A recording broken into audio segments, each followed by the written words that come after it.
Well, ladies and gentlemen, the L's for the MCU just keep coming. This movie, Fantastic Four, shouldn't be difficult to get right, should it? Similar to Blade. Blade is not a movie that should be lagging this far behind. I'm sure we can all agree. And if you don't agree, why do you think it's going to be so complex then? These stories are very simplistic about these groups. Blade, Fantastic Four, not difficult to get right. But anyway, it's sounding pretty bad. So let's dive into it, shall we? This is an article on Cosmic Book News. More bad news for MCU's Fantastic Four? Question mark. Alarm bells are going off. When is it going to stop? Well, never. This is the infinite cash cow. Although I will say, doesn't Vanessa Kirby look spectacular in this fan art? Anyway, per the norm as of late with the MCU, Fantastic Four has been said to have all kinds of problems. But it might get worse. Why? What's the issue? Well, there's been loads of script problems. Now, this has been a problem from day one. Why? Because no one's bothered to sign on, and they're consistently changing writers. So that is massive scripting issues. So it was claimed from day one, basically, script issues. Casting issues goes hand in hand with the script issues. We already know Fantastic Four lost its original director as well. So, yeah, that's not good. Recently, new director Matt Shakman confirmed the cast is actually set in place. So apparently it's all good there, but maybe not so much.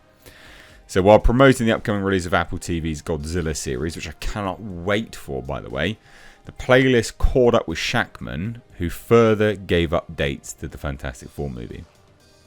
So good news is that Shakman again confirms that the casting announcement will be coming sometime after the actor strike ends. They can't do it yet, they're not allowed to. And Shakman even says he's a big fan of the comics. No one believes anyone when they say that now, honestly. However, alarm bells do go off. So, again, Vanessa Kirby. This doesn't look like Vanessa Kirby. That looks more like Vanessa Kirby. Interesting. Anyway, alarm bells. So when asked if his Fantastic Four movie will pay, bearing in mind he loves the comics, will pay homage to the classic storylines from the comics, or if he has an original story in mind, here's the alarm bell. The idea that I've loved so much about Marvel is that we're not just going to take a run that exists and translate it to film.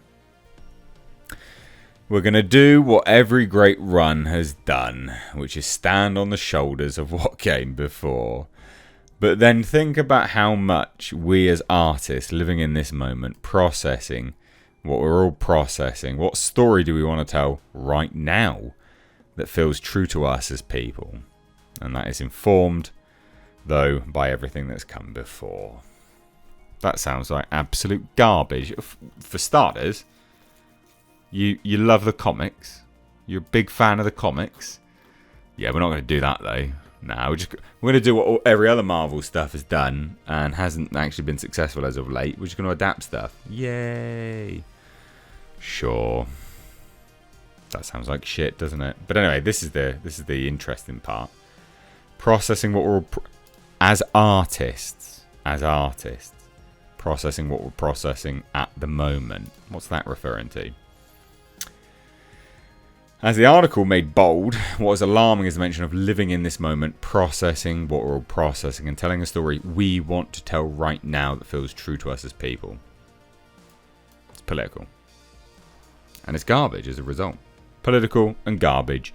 And also, it will age horrendously as a result. Now, the problem is, what's specifically has been a problem anyway for these movies and just creative processes of late, any form of media, right?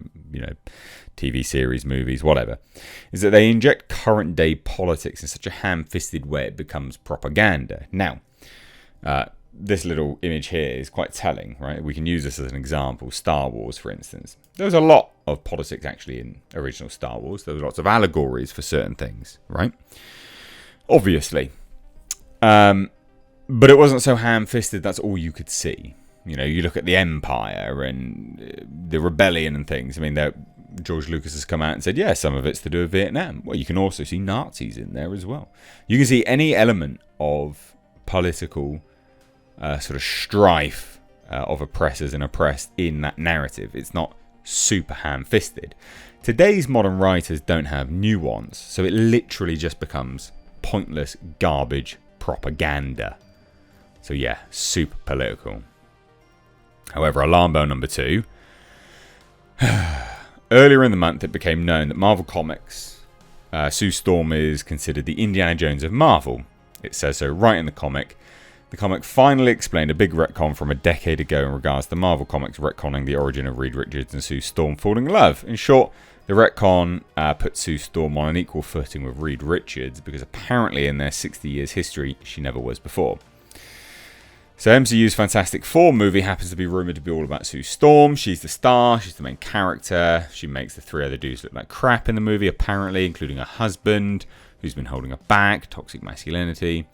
So who happened to come up with the idea, or at least, had written the story a decade ago, retconning how Reed and Sue Storm met and are now equals? Matt Fraction. A decade ago, Marvel Comics relaunched Fantastic Four following Jonathan Hickman's run. What's the issue with that? Well, Fraction's also Fantastic Four would not only retcon Reed and Sue, so they're equal, but the Fantastic Four would assign a team of replacements while they were out in space: She-Hulk, Medusa, Ant-Man, and purple-haired Darla Deering. Shackman's been working with Matt Fraction on Apple TV Plus. The guy who wrote that garbage has been working with Matt Shackman. So Shackman also mentioned that he keeps comic book writer Matt Fraction, who also worked on Monarch Legacy of Monsters and had a run on the Fantastic Four, in the loop creatively. Yeah, I can absolutely talk to Matt about it.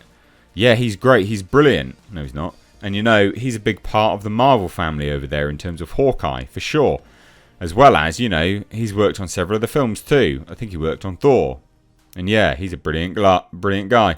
Oh, well, there you go. Of the time, bloody stupid, terrible Matt working on it. Yeah, this is going to be garbage, don't you think?